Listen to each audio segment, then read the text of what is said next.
The Parisian audience was great. It's fantastic. It's probably the fifth or sixth concert of the European tour, and we were joking around that each sort of country has its own little reputation for different quirks that you can't take personally. In England, sometimes it's quiet, but they love it. And the Parisian audience was getting back to a lot of roaring and clapping and very responsive. And it was great. And by the end, you know, we were also saying that the temperature in the theater was a little hot, which was kind of great. And by the end, the encores, the audience was up, and that's great, because when the audience doesn't sort of respond, it does make it a little harder. You just sort of go on autopilot. So last night was wonderful. And it's been 7 years since we played, so they were really kind of hungry for the Steely Dan show. The band sounded really good last night too. We've been playing long enough so that we don't really have any bad nights, but last night was a particularly good night for some reason. I think maybe we're a little bit over the jet lag. We're not so tired anymore, and we're hitting our stride in the European tour. So yeah, and the audience was fantastic. It was a good show.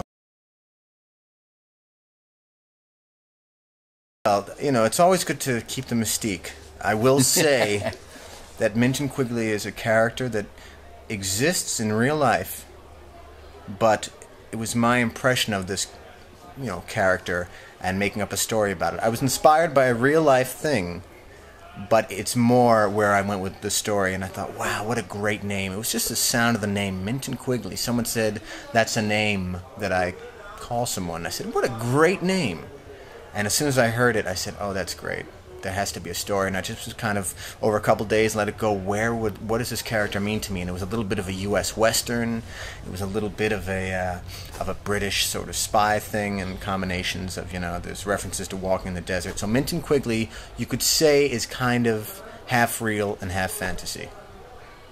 Okay. And what do you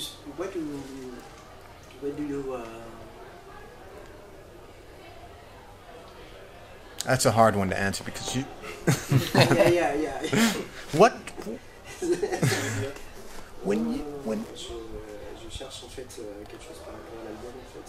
What is the difference between your different album and this one? Oh my God. In terms of music or in terms of... Well, there's a lot of differences, but the best thing on the first album, which was Aardvark Poses, it's 1994, 95.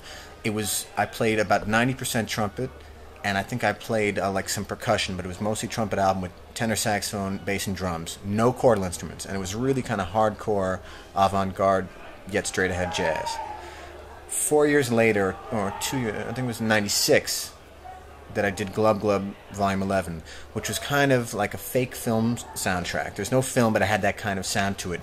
And there was a little bit of a Bitches Brew thing, and I started playing a lot of different instruments. The voice was trumpet, and around it there were all these sort of instruments, half orchestral, half sort of funk and pop and orchestrational, and Gil Evans and you know, all these different things. But the main voice was still trumpet, and I think I sang on one thing. The next album, 2000, was the duo album that we did, Slow, and that's where, again, it was switching gears since the last album had been huge, and there were 20 people.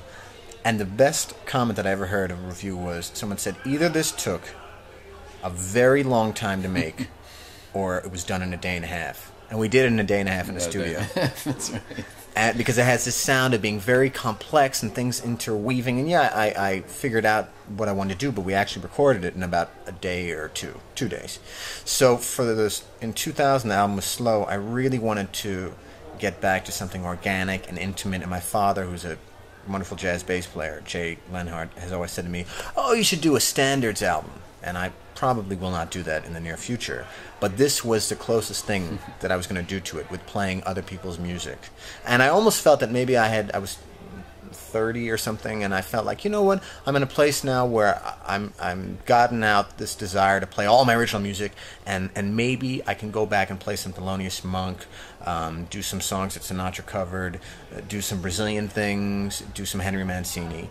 And with John's help... a tune of yours on there, at least. Oh, there were a lot. There were a handful. Right? Yeah, right. But there also were some standards. Mm-hmm. And on that, I think I sang on 3. So there was this... I mean, I think I always wanted to sing, but was always kind of afraid of it. I thought, oh, I should be the guy who should just play a lot of instruments. But with each album, I just did more and more. And then the fourth one is just in English we say balls to the wall, singing.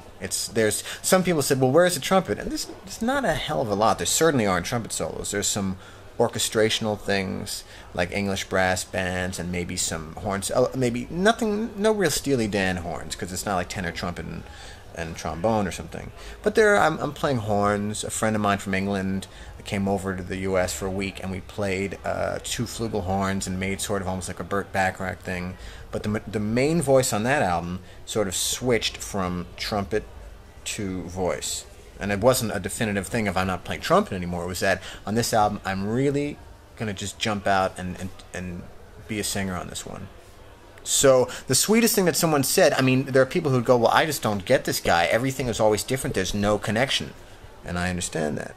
The best comment that I heard was a friend of mine said, hey, man, I love this album. It's different, but it's totally connected to the other ones. And I went, thank you. He said it's the same. If you're singing or playing trumpet, it's the same voice, the same kind of harmonies, the same writing. And that really, really made me feel sort of a little understood. That's what I was doing. That it's not some thing of, well, I'm changing the identity of who I was 15 years ago or 20 years ago. It's all the different connection, and whether it's avant-garde jazz or film scores or playing slow standards or sort of psychedelic rock, there is this voice, hopefully, that carries through. So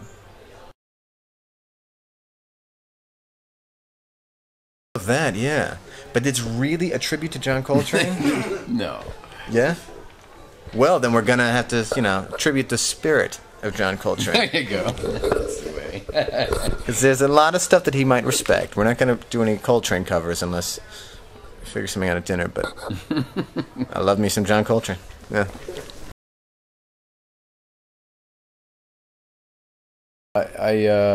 I started working with Boz, I think, in 2001. It was after the first Steely Dan tour that I had done.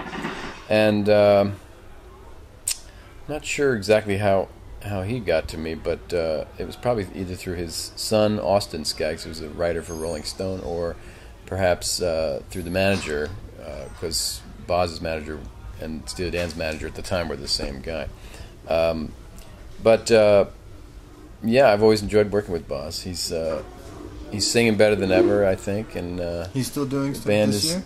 Yeah, he's out working. Yeah, I haven't been able to work with him as much as I'd like because I've been busy with the Steely Dan touring. But yeah, he works pretty much every year. Keeps pretty busy, and he's been working on another jazz record, which is going to have some orchestrations and things. I think it's something like that. I heard, and yeah, he's a great guy and really fun to work with. His band is fantastic, and so I always enjoy that.